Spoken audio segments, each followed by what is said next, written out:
¿Lo tiene, iglesia? Vamos a leer un par de versículos y estaremos meditando en la palabra. Amén. Nehemías 1, dice la palabra. Palabras de Nehemías, hijo de Acalías. Aconteció en el mes de Quisleo, en el año 20, que estando yo en Susa, capital del reino, que vino Ananí, uno de mis hermanos, con algunos varones de Judá, y les pregunté por los judíos que habían escapado, que habían quedado de la cautividad, y por Jerusalén. Y me dijeron: el remanente, los que quedaron de la cautividad allí en la provincia, están en gran mal y afrenta, y el muro de Jerusalén derribado, y sus puertas quemadas a fuego. Cuando oí estas palabras, me senté y lloré, e hice duelo por algunos días, y ayuné y oré delante del Dios de los cielos, y dije: te ruego, oh Jehová, Dios de los cielos, fuerte, grande y terrible, que guarda el pacto y la misericordia a los que aman y guardan sus mandamientos. Esté ahora atento tu oído y abierto tus ojos para oír la oración de tu siervo, que hago ahora delante de ti de día y de noche, por los hijos de Israel tus siervos, y confieso los pecados de los hijos de Israel que hemos cometido contra ti. Sí, yo y la casa de mi padre hemos pecado, en extremo nos hemos corrompido contra ti, y no hemos guardado los mandamientos, estatutos y preceptos que diste a Moisés tu siervo. Acuérdate ahora de la palabra que diste a Moisés tu siervo, diciendo: si vosotros pecareis, yo os dispersaré por los pueblos, pero si os volviereis a mí y guardareis mis mandamientos y los pusiereis por obra, aunque vuestra dispersión fuese al extremo de los cielos, de allí os recogeré y os traeré al lugar que escogí para hacer habitar allí mi nombre.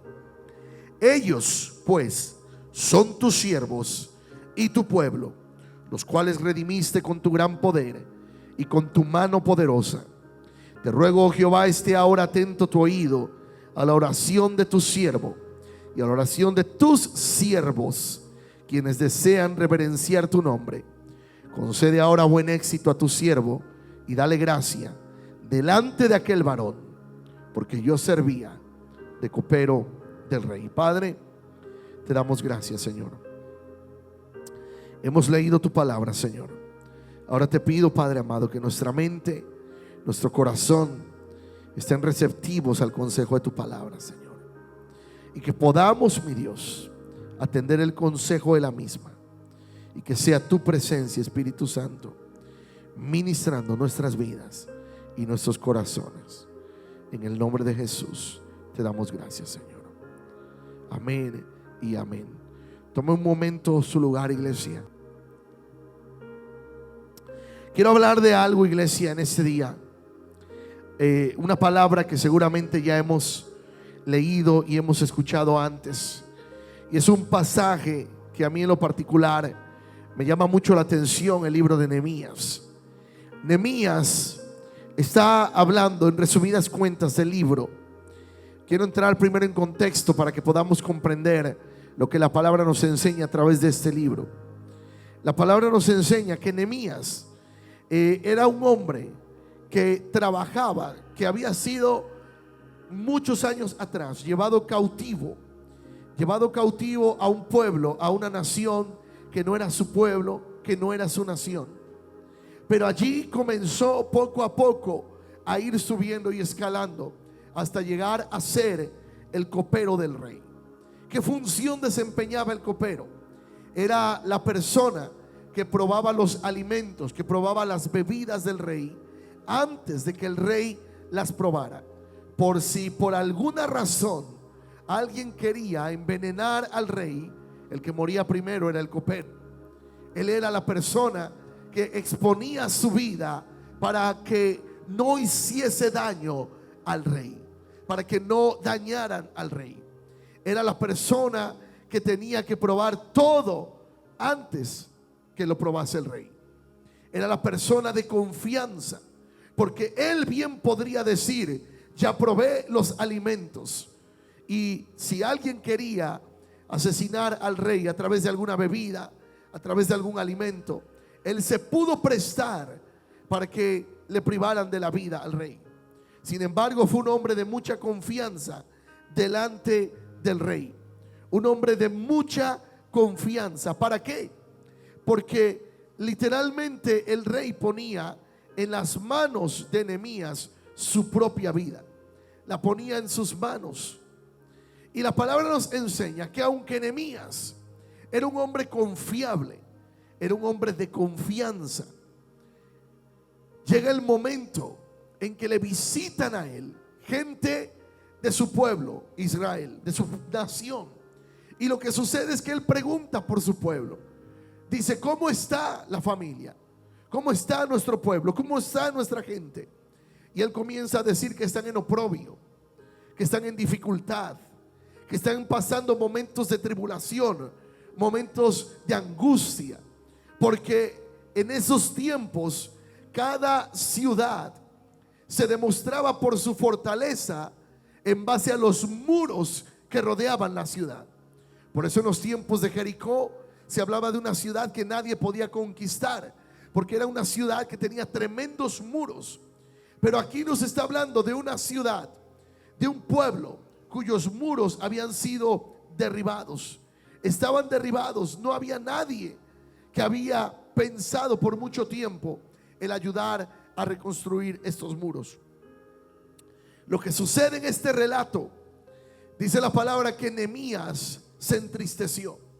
A Nehemías se le puso triste su corazón, y dice que él comenzó a orar, comenzó a clamar, comenzó a interceder, y que después comienza el relato en el capítulo 2 que él continuó trabajando en lo que tenía que trabajar.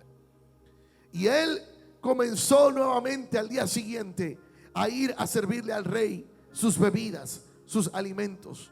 Pero dice que iba delante del rey y que el rey le preguntó: Nehemías, ¿qué tienes? Porque veo en ti algo diferente. Y esto que estás pasando no es enfermedad, sino angustia de corazón.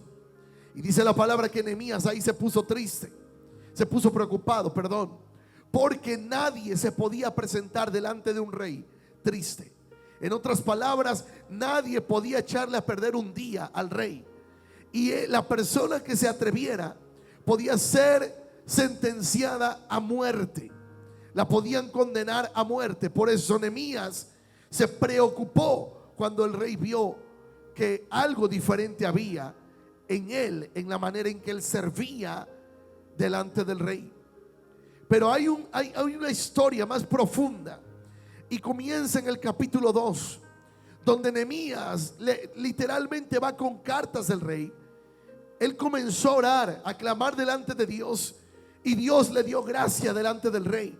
Y él fue con cartas y le pregunta al rey: yo le pido a usted que si ha hallado gracia delante de usted, me conceda ir a reconstruir los muros de mi ciudad. Y Dios hacía Nehemías delante del rey para reconstruir los muros de la ciudad.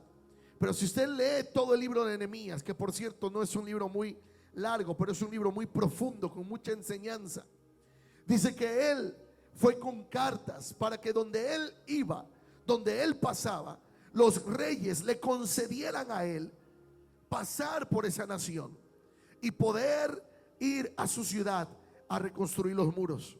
Cuando Nehemías llega a Jerusalén, mira la ciudad derribada, mira la ciudad destruida, los muros caídos.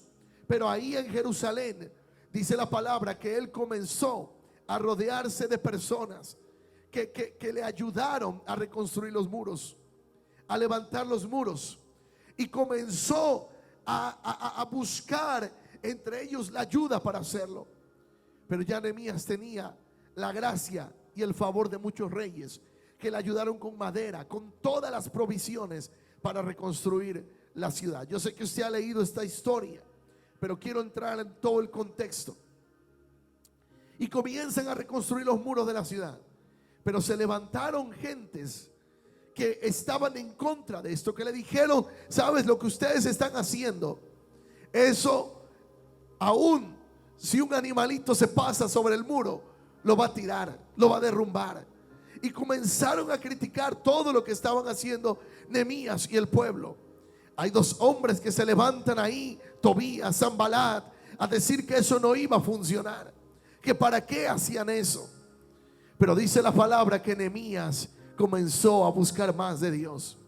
La afrenta fue tal, la situación de Tobías y Sanbalat fue tal, el oprobio de estos hombres sobre el pueblo de Dios fue tal, que dice la escritura que un día Nehemías le tuvo que decir al pueblo: hagamos lo siguiente, con una mano vamos a trabajar y con la otra vamos a empuñar la espada. Yo no sé qué tan fácil puede hacer eso, pero no veo que sea tan sencillo. Imagínese usted poniendo una hoja de chirroc, amén, donde tiene que hacerlo en el techo, y con una a lo mejor tiene la hoja de chirroc levantada y con la otra poniendo los tornillos. No es fácil trabajar con una sola mano. Entonces, ¿qué se necesitó de esto? Yo me imagino que uno agarraba la hoja y el otro tenía que atornillar, el otro tenía que ayudarle, pero con la espada al lado. Estaban trabajando así. Este libro nos habla de unidad, donde con una mano trabajaban y con otra empuñaban la espada. Pero lo que hizo Nehemías es que comenzó a decirle al pueblo: saben, lo que vamos a hacer es que nos vamos a unir por familias. Todos los sacerdotes de cada familia, junto con sus familias, vamos a unirnos. Y dice que les puso por cada puerta. La ciudad tenía 12 puertas. A cada familia, a unos les dio una responsabilidad por tribus y los puso a cuidar ciertas áreas de la ciudad. A unos los puso a cuidar desde los muros cuando ya los levantaron, las torres que comenzaron a levantar, y comenzaron a trabajar por sus familias. En el capítulo 3 dice la palabra: entonces se levantó el sumo sacerdote Eliasib con sus hermanos los sacerdotes y edificaron la puerta de las ovejas. Ellos arreglaron y levantaron sus puertas hasta las torres de Amea y edificaron hasta la torre de Ananel. Junto a ella edificaron los varones de Jericó, y luego edificó Zacur, hijo de Imri. Una de las puertas, la primera puerta restaurada, dice la palabra que fue restaurada la puerta de las ovejas. Se restauró la puerta de las ovejas y fueron restaurando cada una de ellas, cada una de estas puertas. Pero a mí lo que me llama la atención es lo que dice el capítulo 2, verso 17. Cuando Nehemías mira toda la afrenta, toda la batalla que le estaban dando estos Tobías y Sanbalat, Nehemías se levanta y le dice al pueblo: les dije pues, vosotros veis el mal en que estamos, que Jerusalén está desierta y sus puertas consumidas por el fuego. Venid y edifiquemos el muro de Jerusalén y no estemos más en oprobio. Entonces les declaré cómo la mano de mi Dios había sido buena sobre mí, y asimismo las palabras que el rey me había dicho, y dijeron: levantémonos y edifiquemos. Y así esforzaron sus manos para bien. Pero cuando lo oyeron Sanbalat horonita y Tobías el siervo amonita y Gesem el árabe, hicieron escarnio de nosotros y nos despreciaron, diciendo: ¿qué es esto que hacéis vosotros? ¿Os rebeláis contra el rey? Y en respuesta les dije: el Dios de los cielos, Él nos preparará, y nosotros sus siervos nos levantaremos y edificaremos, porque vosotros no tenéis parte, ni derecho, ni memoria en Jerusalén. Mira cómo se levanta este varón cuando Tobías, Sanbalat, y ahí se le unió otro, Gesem, en contra del pueblo. Dice que él se levanta y le dice: Dios está con nosotros. Y hoy te quiero hablar bajo este tema: pelea por tu familia. Pelea por tu familia. Cuando tú te levantas, cuando Dios te está cambiando, cuando Dios está haciendo algo en tu vida, se van a levantar los Tobías y Sanbalat para decirte que lo que estás haciendo por tu familia no vale la pena. Pero tú te vas a levantar como Nehemías y le vas a decir: el Dios de los cielos, Él nos va a prosperar. En el verso 20, Nehemías le dijo a Tobías, a Sanbalat y a Gesem: no importa lo que digas, el Dios de los cielos, Él nos va a prosperar. Por eso cuando te levantas a favor de tu familia, cuando te levantas a clamar, te van a levantar los Tobías y Sanbalat. Pero la pregunta es: ¿qué vas a hacer ante la adversidad? ¿Qué vamos a hacer ante la adversidad, iglesia? ¿Qué vamos a hacer? La palabra nos enseña que lo primero que debemos hacer es consultar a Dios. Cuando Nehemías miró todo esto, él se fue y oró al Señor: Señor, mira los que se están levantando. Señor, nosotros queremos construir, queremos edificar. Y dice la escritura que en el verso 17, capítulo 2, Nehemías le relató al pueblo, le dijo: miren, no nos vamos a engañar. Ustedes se dan cuenta el mal en que estamos, que la ciudad está desierta, las puertas consumidas a fuego. El problema muchas veces en nuestras familias es que queremos hacernos los ojos ciegos y no darnos cuenta que hay situaciones en nuestra familia que tenemos que arreglar, que hay situaciones en nuestras familias que tenemos que componer. Varones que estamos aquí, Dios nos ha llamado primero a nosotros a ir delante. Pero mujer, si no está el varón haciendo lo suyo, o no tienes un varón a tu lado, levántate tú a hacer lo que te corresponde. Pelea por tu familia, porque en estos tiempos que estamos va a haber situaciones difíciles. Dice la palabra que en los últimos tiempos la maldad va a aumentar. ¿Sabes? Estaba compartiendo hace unos días atrás acerca del Halloween, pero lo que hace gente, sobre todo la iglesia satánica, en los tiempos de Halloween, es que ellos se levantan a ayunar 40 días antes del día de Halloween, porque ellos celebran en Halloween el cumpleaños de Satanás. Y muchas veces al pueblo de Dios nada más nos levantamos a querer reprender, y te reprendo, pero ellos están ayunando. Y hay cosas que el pueblo de Dios va a hacer y va a reprender, pero tenemos que meternos primero en ayuno, en oración, en búsqueda. Amén. Porque no se trata de declarar por declarar, de confesar por confesar. Usted no se puede montar a un galón de gasolina, a un bote de gasolina, y decirle: llévame para el centro.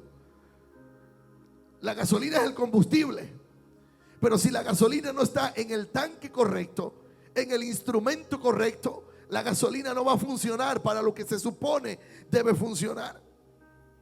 La gasolina en un tanque va a funcionar si está en el tanque de un vehículo. Amén. Pero la gasolina en un bidón, en un bote por sí, no va a hacer que ese bote arranque.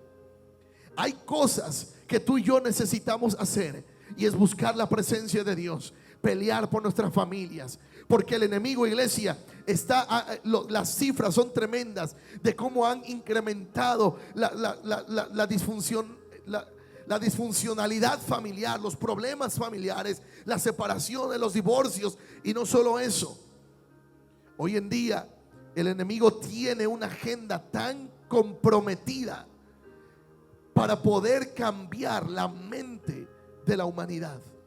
Hoy en día vemos más el cumplimiento de aquella palabra que se le llamaría malo a lo bueno, y a lo bueno se le llamaría malo. Hoy en día, jóvenes que están aquí, se dice que si estás a cierta edad y todavía eres virgen, estás anticuado, anticuada. ¿Por qué? Porque ahora les están diciendo que es la moda, que es lo cool hoy en día. Pero la palabra no cambia. La palabra sigue siendo la misma. Los métodos pueden cambiar de predicar la palabra, pero la esencia de la palabra es la misma. Hoy en día se está diciendo que el Halloween no es malo. Hoy en día se dice que simplemente, ¿verdad?, ya no le llaman Halloween, le llaman de otra manera, pero igual siguen vestidos de la misma forma. Yo veía una noticia que salió en un canal cristiano, como una iglesia hispana que se hace ser cristiana, una iglesia grande, literalmente celebraron el Halloween este fin de semana y lo celebraron con todo. Todos los que fueron ahí fueron disfrazados. Aleluya. Imagínense que dijera yo, el servicio del domingo previo a Halloween, todos disfrazados. ¿De qué vendría usted? Aleluya. De angelito, pastor. Imagínense, lo celebran. Y ahí usted mira ese video. Por respeto, porque estamos aquí al aire, ¿verdad? Pero hay cosas que yo digo, ¿cómo? ¿Cuándo todo eso se metió a la iglesia? ¿Cuándo todo eso que ahora lo llamamos bueno? Aleluya. Y hay cosas, iglesia, que el enemigo está haciendo poco a poco porque está queriendo transformar la mente. Pero tú y yo tenemos que pelear por nuestra familia. Tenemos que hablar con nuestros hijos, enseñarles que hay cosas que no son correctas. Hay cosas que no necesariamente son un pecado, pero no están correctas. Y si no es correcto, eso le puede llevar a una situación de pecado. Comerse un dulce es malo. No es malo. No es pecado comerse un dulce. Amén. Aleluya. Nadie come dulce aquí. Oiga, los dulces de leche, Dios mío, eso de dulce de leche de México. Uno que le llaman el rompemuelas, que es de cacahuate. ¿Es malo comerse dulce? No. Pero hay ciertos momentos o ciertas cosas ofrecidas a los ídolos que entonces nos puede llevar a querer hacer una práctica que no le agrada a Dios. Hace tiempo yo les hablé de cómo Salomón, ¿verdad? Habla la Biblia que en los tiempos antiguos había gente que sacrificaban los hijos a los ídolos.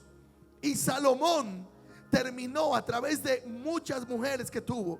Dice la palabra que él tuvo 700 mujeres y 300 concubinas. Imagínense. Imagínense nada más. 700 mujeres y 300 esposas. Aleluya. 300 suegras. Aleluya. Imagínense todo esto, iglesia. Pero lo que sucedió es que Dios comienza a hablar a la vida de Salomón. Y lo que termina haciendo Salomón es construyendo un templo, edificando un templo para una de sus mujeres, para que hicieran sus sacrificios. ¿Qué sacrificios? Niños a los ídolos. Y la palabra es clara. Tú y yo tenemos que pelear por nuestra familia. Tú y yo tenemos que pelear por nuestras familias. Dios nos ha llamado a pelear por nuestras familias. ¿Cómo peleamos por nuestras familias?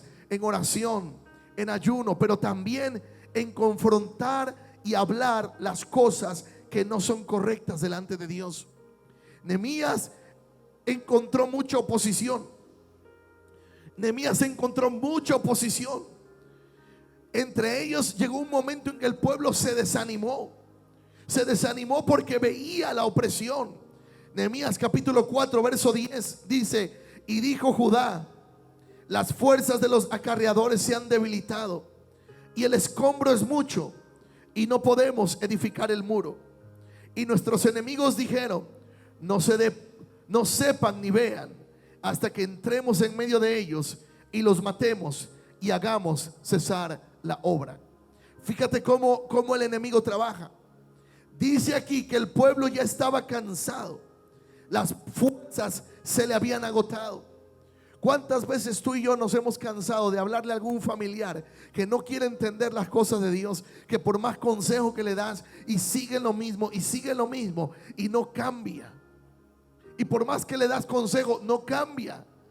Y tú dices: no, ya me cansé, que haga lo que quiera. A veces las fuerzas se nos agotan. ¿Y qué es lo que hace el enemigo?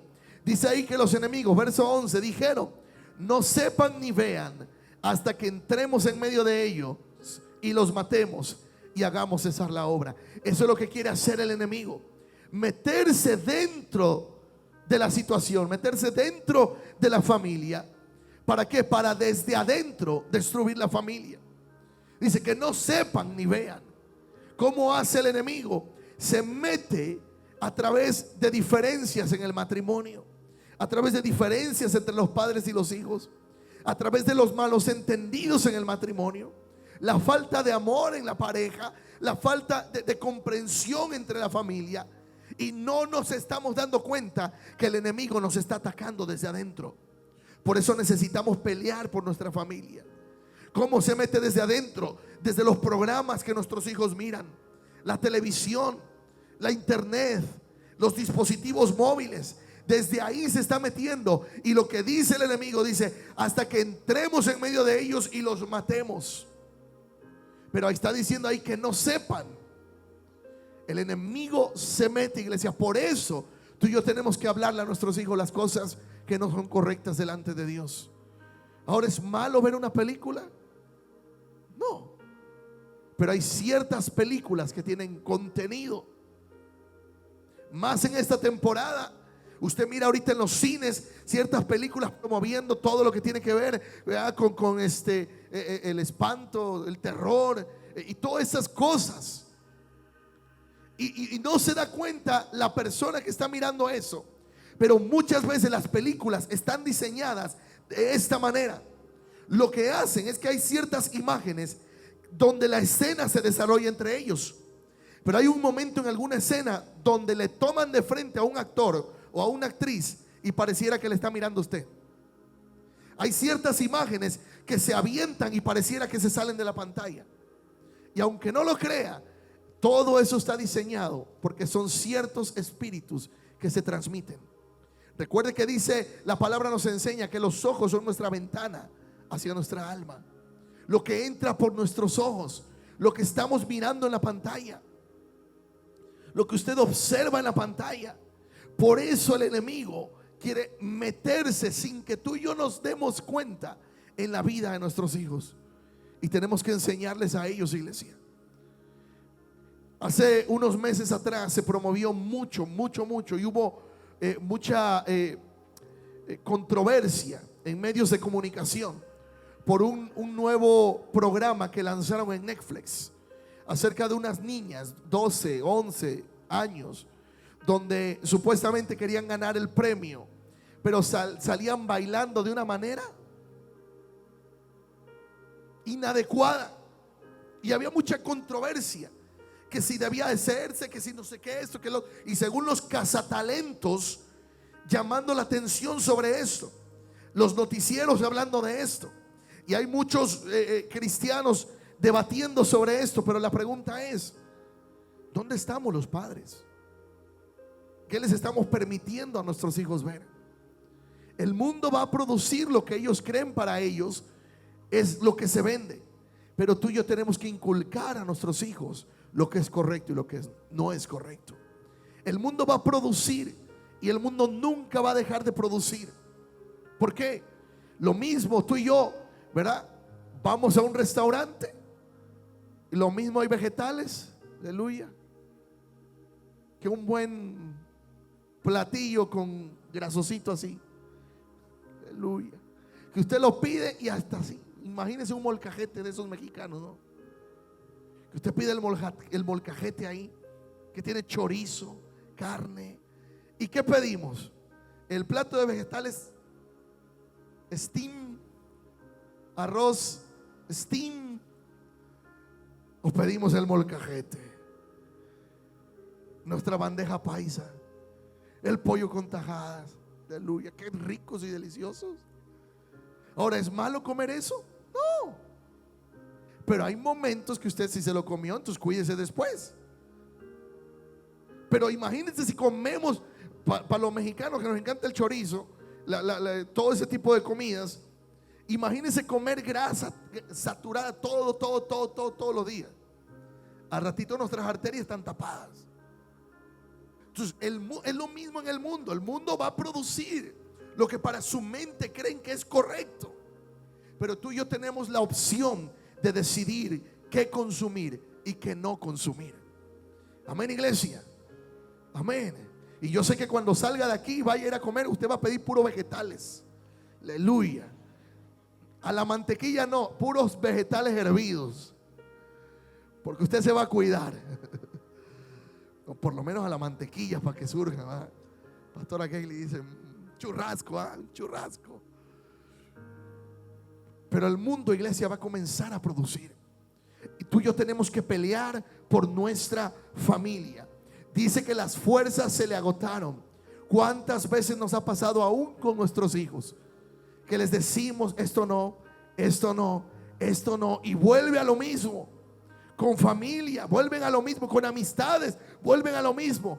Pero dice la palabra que todo eso lo produce el enemigo, porque quiere que nos cansemos. Quiere que nos cansemos.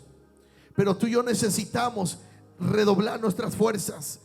Encontró Nehemías oposición, diferentes tipos de oposición.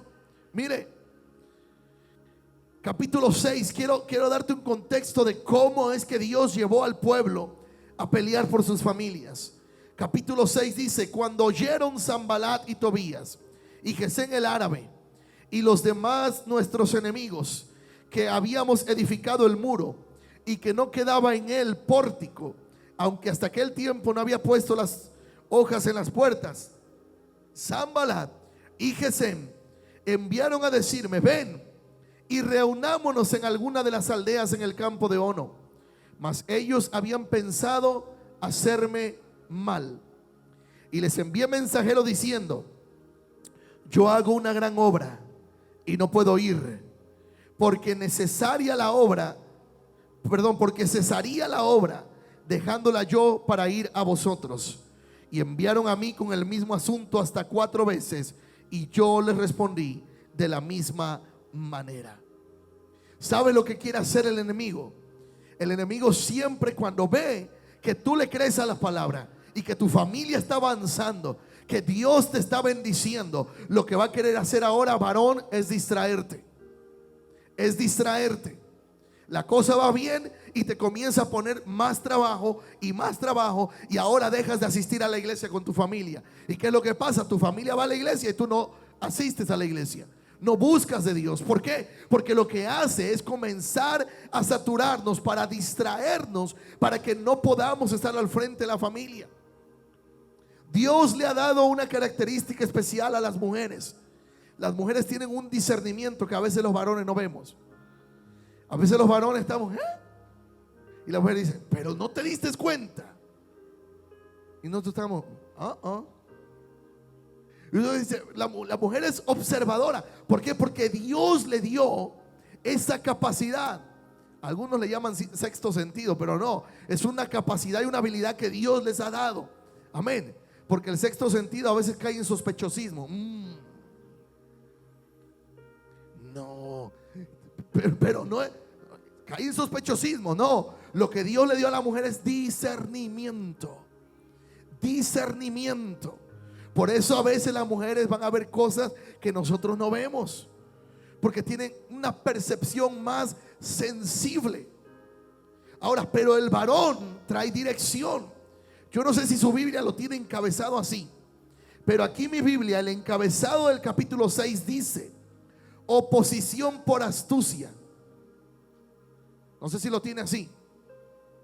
Y luego dice: el recurso, la firmeza del hombre. En otras palabras, como dije ahora, que Dios le dio a una mujer el discernimiento. Por favor, ahora no me apedree, mujer, por lo que voy a decir, Pero también la mujer por naturaleza, muchas veces, lo voy a tratar de decir de esta manera, tiene cambios hormonales, amén, que llega un momento en que a veces va a querer tomar decisiones por cómo se siente. Por cómo se siente. Ahora, ¿está mal? No, a los hombres nos toca hacer como me dicen a mí: solamente ámanos. Nos toca amarlas, no entender, amén. Pero a veces va a querer tomar decisiones por cómo se siente. Y como el hombre es más lineal, la mujer le dice: mira, está este vitral así con ciertos colores. Dice el hombre: no, yo veo una ventana. Sí, pero los tonos de color, pero yo veo una ventana. Entonces, como los hombres somos más lineales, queremos resolver más pronto las cosas. La mujer nos cuenta algo que está sucediendo y el hombre por naturaleza ya quiere resolverlo. ¿No les pasa? Y la mujer solamente dice: nada más quiero que me escuches, no que me lo resuelvas ahorita, solo escúchame. Pero hay momentos en que Dios sí requiere del hombre la firmeza. para tomar una decisión y decir: vamos a servir a Dios. Esto es correcto, se hace. Esto no es correcto, por muy bonito que parezca, no se hace. Por eso se requiere la firmeza del hombre. Por eso el enemigo te va a llamar muchas veces. Tobías y Sanbalat le mandaron, dice aquí Nehemías, hasta 4 veces con el mismo asunto. Ven, reunámonos porque queremos hacer algo contigo. Y Nehemías: no, la obra que yo estoy haciendo es importante. Si yo dejo de hacer la obra se va a parar. Por lo tanto no me puedo reunir contigo, Tobías y Sanbalat. No puedo. Pero no se quedó con lo mismo Tobías y Sanbalat. Dice que hasta 4 veces quisieron distraer a Nehemías. Varones, tengamos cuidado cuando el mundo a veces nos va a querer distraer. Va a querer llamar nuestra atención con cosas que parecen bendiciones, pero no lo son. Hace tiempo yo les decía acerca de las bendiciones de Satanás. Bendiciones entre comillas, porque Satanás no bendice. Pero hay bendiciones que parecen que son de Dios, pero son distractores que el enemigo envía para que precisamente querer distraernos del plan y del propósito de Dios. Siempre yo respeto mucho eso. Pero yo sé que muchas veces el enemigo te va a querer dar, varón, a ti un proyectazo, pero fuera de la ciudad. Y tienes que estar 5 o 6 meses dejando a tu familia. No hablemos de la iglesia, porque me van a decir: ay, sí, pero la iglesia. No, a tu familia. ¿Cómo dejas a tu mujer sola por un proyecto que parece una bendición? Una de dos: si en verdad ya va a haber trabajo, pues agarra a tu familia y con todo y tu familia te vas.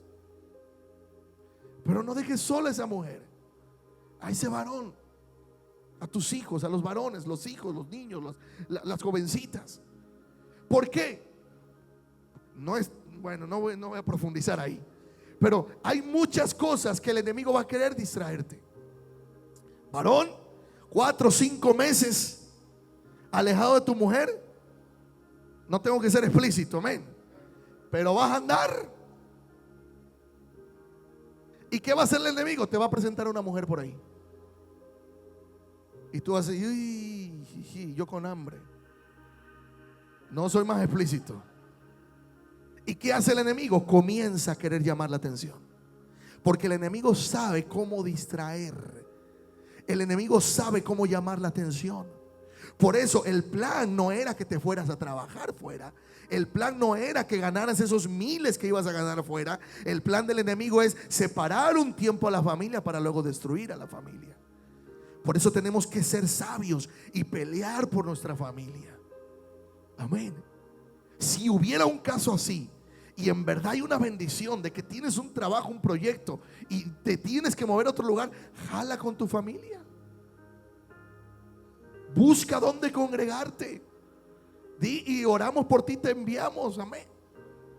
Pero el enemigo lo que hace es querer. Por eso comienza con pequeñas cositas, donde se mete. Usted lo leyó. Dice que nos metamos, pero que no se den cuenta hasta que estemos dentro y desde adentro los destruyamos. ¿Usted alguna vez ha escuchado la expresión: aquí ardió Troya? ¿Ah?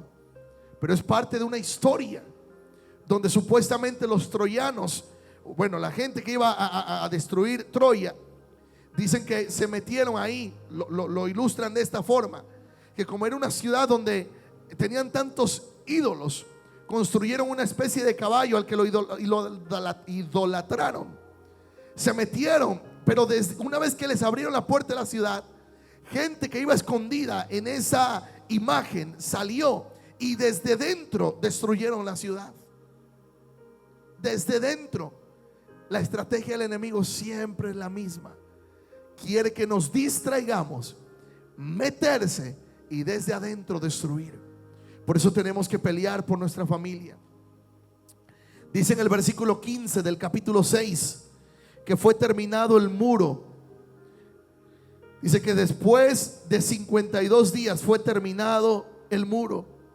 Y cuando lo oyeron todos los enemigos, temieron todas las naciones que estaban alrededor de nosotros y se sintieron humillados y conocieron que nuestro Dios había sido hecha esta obra, que por nuestro Dios había sido hecha esta obra. Mira cómo trabaja el enemigo. Primero te critica. Cuando ve que no puede contigo, quiere distraerte. Y cuando no logró distraerte, ahora que Dios te ha bendecido, va a tener temor. ¿De qué? Y no solamente esto, sino que a veces va a criticar ahora de cómo Dios te ha bendecido, cómo Dios está bendiciendo a tus hijos, cómo Dios está bendiciendo a tu familia. Pero tenemos que pelear por nuestra familia, iglesia. Tenemos que pelear por nuestra familia. Ahí dice la palabra que Nehemías los colocó por familias. Cada sacerdote encargado de su familia y de otro grupo de familias. Varones, hay que trabajar, sí hay que trabajar, pero no tenemos que descuidar a nuestra familia. Tome tiempo con su familia. Sé que soy repetitivo con esto, pero tome tiempo con su familia. Busque pasar tiempo con sus hijos. Siéntese con ellos a ver qué es lo que están mirando en la televisión, qué programas son los que les gustan, qué caricaturas son las que les llaman la atención. Tomemos tiempo con nuestra familia. No sé si le gusta el café, pero siéntese a la mesa, tómese un café con su esposa, amén. Si va acompañado de algo mejor, aleluya. Pero tómese un cafecito, hable con ella. Hablemos con nuestros hijos. Tomemos un tiempo con nuestros hijos. Necesitamos pelear por nuestras familias. Se vienen tiempos en los que nuestros hijos van a crecer y tenemos ciertos años para inculcarles principios. A mí me sorprendía a un conferencista que hablaba sobre esto y decía que naturalmente los padres tenemos 17 años para instruir principios en nuestros hijos, porque a partir de los 18 ya la ley los considera mayores de edad. Ahora, yo sé que muchos de nuestros hijos a esa edad todavía están bajo el techo en casa y todavía tenemos la posibilidad de influenciar, pero en general, sobre todo en la cultura americana, a partir de los 18, muchos padres a los 18 años le dicen a los hijos: ya, busque dónde. Pero los hispanos no, ¿verdad? Ahí los tenemos en casa. Yo he escuchado, señora, ay, es que mi bebé, ¿cuántos tiene? 45 mi bebé. Yo recuerdo una señora que se iba de la iglesia porque tenía que, terminaba el servicio y se iba enseguida porque tenía que darle de comer al bebé. 45 años el bebé. ¿En serio? Pero el bebé estaba soltero todavía. Entonces vivía con la mamá, pues la mamá tenía que salir a darle de comer al bebé de 45 años. Aleluya. Ya me desvié del tema. Pero necesitamos pelear por nuestras familias. Necesitamos creerle, iglesia, a la palabra de Dios. Y termino con esto. Lo que hace Nehemías en el capítulo 9, Nehemías capítulo 9, dice que el 21 del mes se reunieron los hijos de Israel en ayuno, cilicio, y pusieron tierra sobre sí. Y ya se habían apartado los descendientes de Israel de todos los extranjeros, y estando en pie confesaron sus pecados, sus iniquidades de sus padres, y puestos en pie en su lugar leyeron el libro de la ley de Jehová su Dios la cuarta parte del día, y la cuarta parte confesaron sus pecados y adoraron a Jehová su Dios.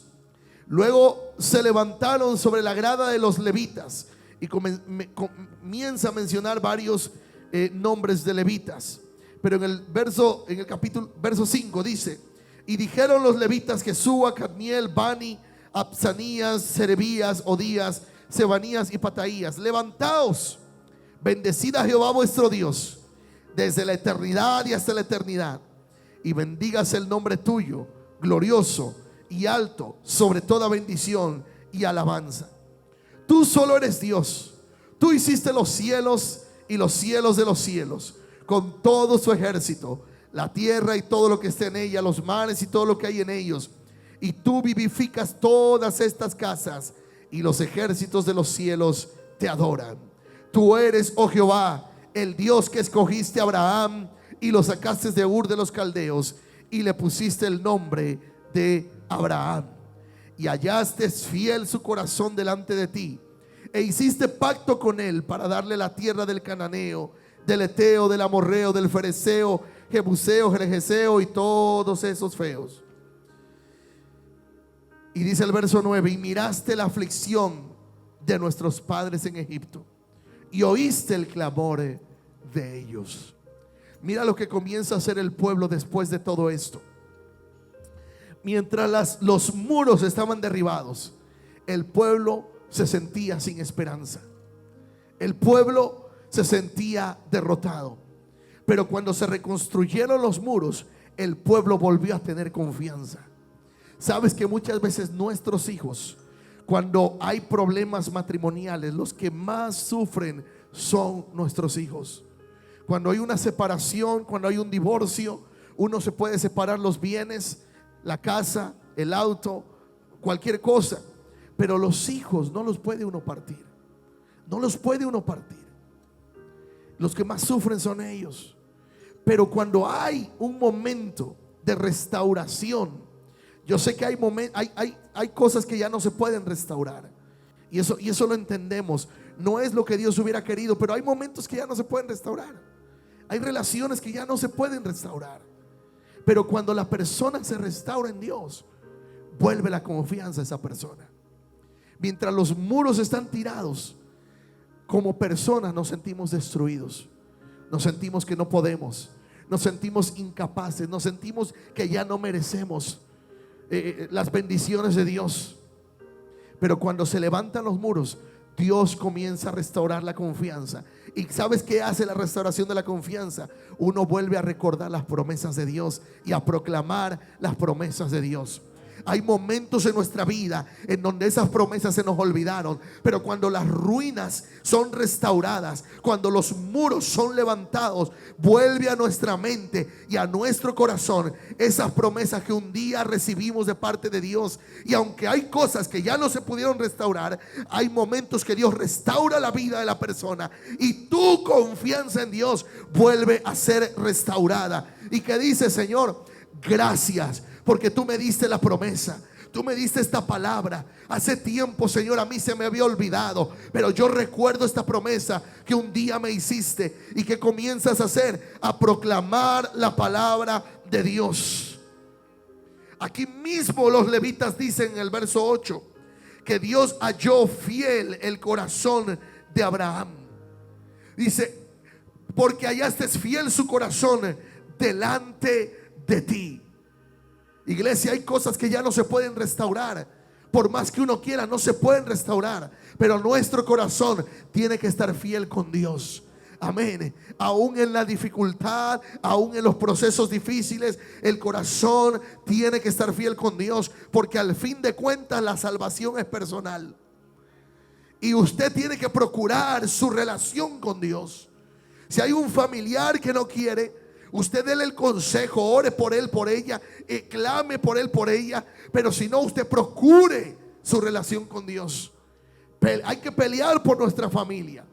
Vamos a pelear por nuestra familia. Y mire que le puse: pelea por tu familia, no pelea con tu familia. Hay mucha diferencia en una sola palabra. Pero lo que a veces hacemos es pelear con la familia en lugar de pelear por la familia. Y pelear por la familia implica que a veces tú y yo vamos a tener que dejar la comodidad de nuestra cama y levantarnos a orar, a doblar rodilla. La comodidad de comer por tener que ayunar. La comodidad de ver tele por tener que leer la palabra. Porque primero queremos muchas veces cambiar al otro, cuando nosotros debemos comenzar un cambio en nuestras vidas. Tenemos que pelear por nuestras familias, iglesia. Ponte de pie, cierro con este versículo. Me llama la atención porque el libro de Nehemías solamente tiene 13 capítulos. El libro de Nehemías tiene 13 capítulos. Pero Dios termina este libro hablando precisamente de la bendición del pueblo, pero condenando lo que a lo último el pueblo se olvidó de Dios. Cuando ya Dios bendijo a todo ese pueblo, los de alrededor comenzaron a ver la prosperidad del pueblo de Dios. ¿Y sabes qué sucedió? Entonces comenzaron a querer casarse los de afuera con los que Dios había bendecido. Y el último capítulo de Nehemías, dice la palabra, Nehemías capítulo 13, verso 23: vi asimismo en aquellos días a judíos que habían tomado mujeres de Asdod, amonitas y moabitas, y la mitad de sus hijos hablaban la lengua de Asdod, porque no sabían hablar judaico, sino que hablaban conforme a la lengua de cada pueblo. Y reñí con ellos, y los maldije, y herí a alguno de ellos, y les arranqué los cabellos. Santo Dios, ¿cómo se habrá enojado Nehemías? Bueno, no. ¿Cómo se habrá enojado Nehemías? Que dice que se enojó tanto que hasta le arrancó los cabellos a algunos. ¿Por qué? Porque dice que ahora los hijos del pueblo de Dios se estaban casando con gente moabita, amonita, los que adoraban a Asdod. Los mismos, vaya al principio de Nehemías, Tobías, Sanbalat, eran de un pueblo que primero no creía en lo que Dios estaba haciendo en el pueblo. Los quiso distraer, los criticó y todo, porque ellos tenían otros dioses, los de Asdod, los de Astarot. Todos ellos sacrificaban a ídolos, mataban a sus niños. Y ahora el pueblo de Dios se estaba casando con gente que creía en sacrificios de niños, que creía en todo eso. Pero me llama la atención, porque aquí el pueblo, el versículo 24 dice: y la mitad de sus hijos hablaban la lengua de Asdod, porque no sabían qué, hablar judaico. En otras palabras, los hijos se estaban casando con inconversos porque los padres no supieron transmitir su lengua, su cultura a sus hijos. Padres, somos responsables de transmitir los principios y los valores a nuestros hijos. Si usted proviene de comer frijoles y usted come frijoles, enseña a sus hijos a comer frijoles. No that I want hamburger, I want hot dogs, I want McDonald's. Cómase los frijoles. Luego decimos: es que mis hijos no hablan español. Es que usted no le enseñó español. Los hijos, no. La responsabilidad es nuestra, papá. Dice aquí que ellos comenzaron a casarse porque no sabían hablar judaico. La lengua de los padres no sabían hablarla a los hijos. No estamos hablando de una tercera o cuarta generación, estamos hablando de la generación siguiente. Ya les he predicado sobre esto. Vamos a levantar nuestra generación de relevo. Pero ¿cómo vamos a levantar una generación tras nosotros, padres, si no les estamos enseñando principios? Imagínense que sus hijos se avergüencen que porque son mexicanos, hondureños o salvadoreños, o dominicanos o cubanos, de donde sea usted, que no, I am American citizen. Yo le digo a los míos: trae el nopal en la cara, que American, y que usted es mexicano con nacionalidad americana, sí, pero sus raíces son mexicanas. Sus raíces. A veces los míos tampoco quieren frijoles, ay, quieren otras cosas. Lo que sí les gustan son las quesadillas con chorizo, más si son tortillas de harina que le hace la abuela a David. Pero siguen comiendo comida mexicana. Pero Nehemías vio que los padres no inculcaron a los hijos. ¿Y sabes contra quiénes fue Nehemías? Contra los padres. ¿A quiénes le arrancó los cabellos Nehemías? A los padres. Papás, no nos quejemos de que nuestros hijos están desobedeciendo o no quieren nada con Dios.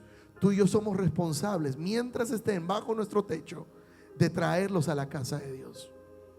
De traerlos a la casa de Dios. Cuando ellos ya se paguen su renta, su casa, sus alimentos, sean independientes, entonces ellos tomarán sus propias decisiones.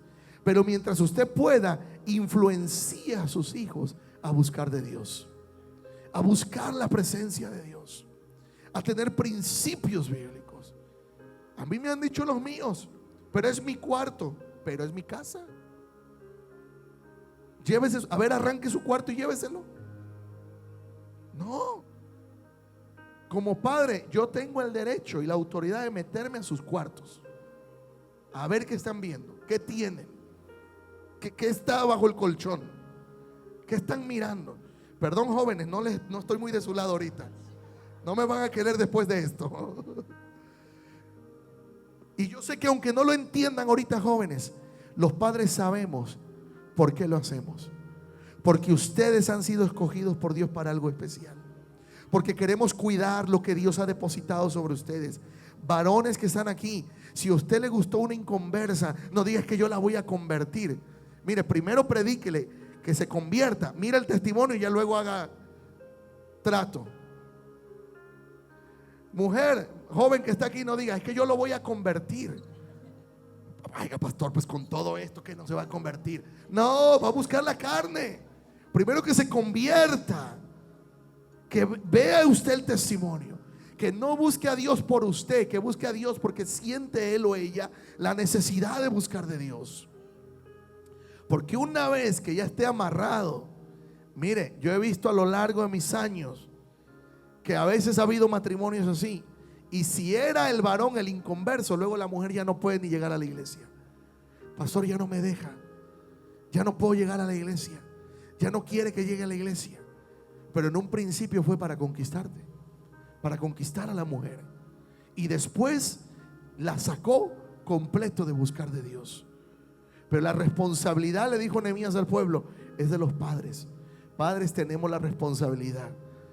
Si no, me va a entrar el espíritu de Nehemías un día, voy a arrancar cabellos.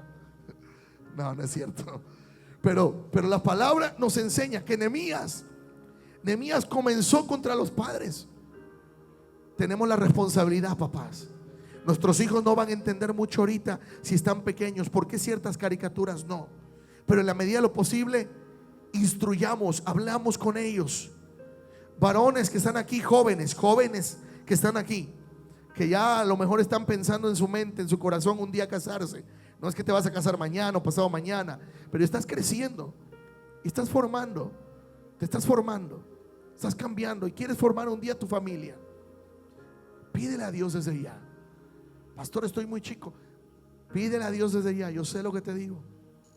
Yo por no pedir bien me casé bien grande.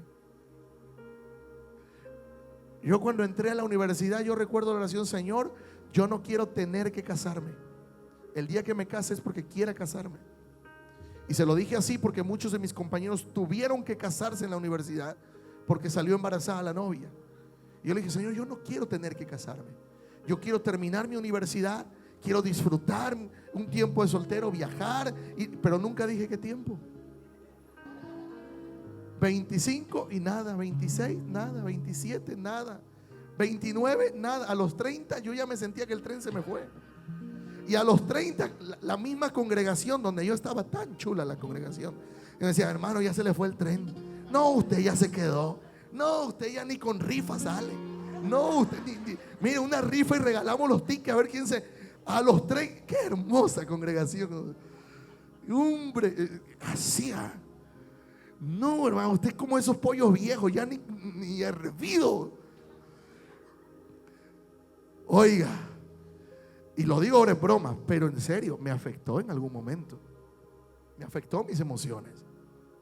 Me afectó.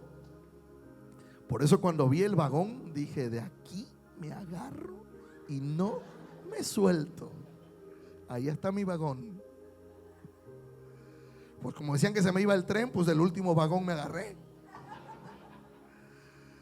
Lo digo en broma, pero Dios me ha bendecido con una esposa a la que amo, con unos hijos a los que amo. Pero tenemos que ser específicos. A mí me preguntan: pastor, ¿qué edad es aconsejable para casarse? Yo siempre digo que no hay una edad exacta en la que te puedas casar, pero hay ciertos parámetros que nos pueden hacer ver si ya estás listo para casarte. Sobre todo si eres varón. Escuchen, jovencitas, si él ya tiene trabajo, si ya está ganando dinero, porque a veces tiene trabajo pero nunca trae dinero. Amén. Lo único que tiene es trabajo, nunca trae dinero ese joven. Entonces ve, observa cómo él gasta, cómo él invierte. Y qué mejor si está pensando en tener su casa y no llevarte a la casa de los suegros. Observa. Pero número uno, que ame a Dios. Porque si ama a Dios, te va a amar a ti. Si honra a Dios, te va a honrar a ti. Que aunque no tenga el dinero, el trabajo, Dios le va a proveer. Porque Dios dice que Él honra a los que le honran. Y varones, luego les doy el consejo de las mujeres, que observen ellas. Pero necesitamos, iglesia, pelear por nuestras familias. Alguien me dice amén.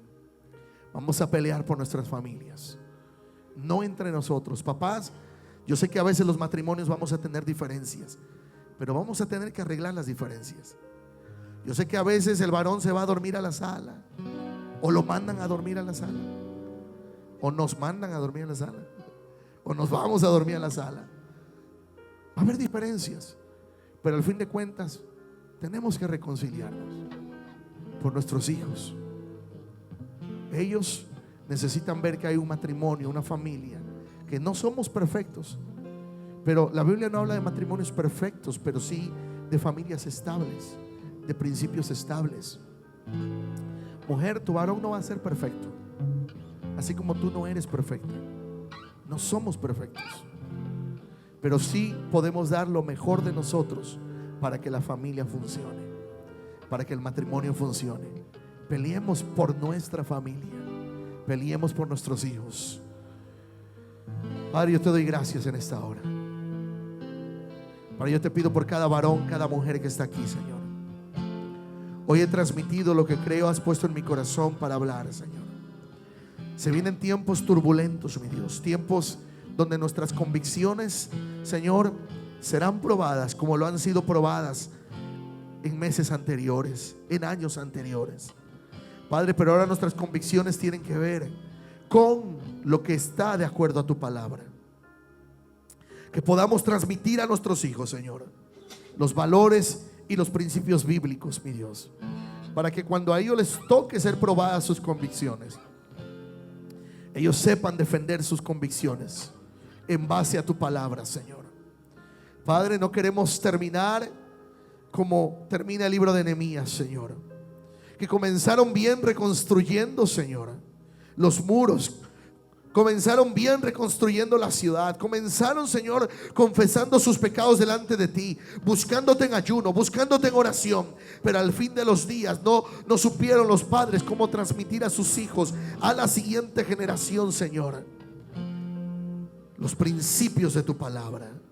Y muchos de esos jóvenes terminaron casándose, Señor, con gente que adoraba a Astadot y todos ellos que sacrificaban a los ídolos, Señor, porque no supieron como padres transmitir el lenguaje judaico, Señor, los principios judaicos a la generación siguiente. Ayúdanos como hijos tuyos, como hijas tuyas, Señor, a transmitir los valores a nuestra siguiente generación y enseñar a nuestros hijos a transmitir los valores a la generación que a ellos les va a seguir, que serán sus hijos, nuestros nietos. Señor, desde ya bendecimos nuestras generaciones. Señor, bendecimos nuestros hijos, bendecimos nuestros nietos, aún los que no tenemos todavía nietos, Señor, pero bendecimos nuestras generaciones. Y hoy te decimos, Padre, ayúdanos, Espíritu Santo, a pelear por nuestras familias. Ayúdanos a luchar por nuestras familias, Padre, y a creer que tú tienes un plan con cada uno de nuestros hijos. Ayúdanos a bendecirles en el nombre de tu Hijo amado, Cristo Jesús. Amén y amén.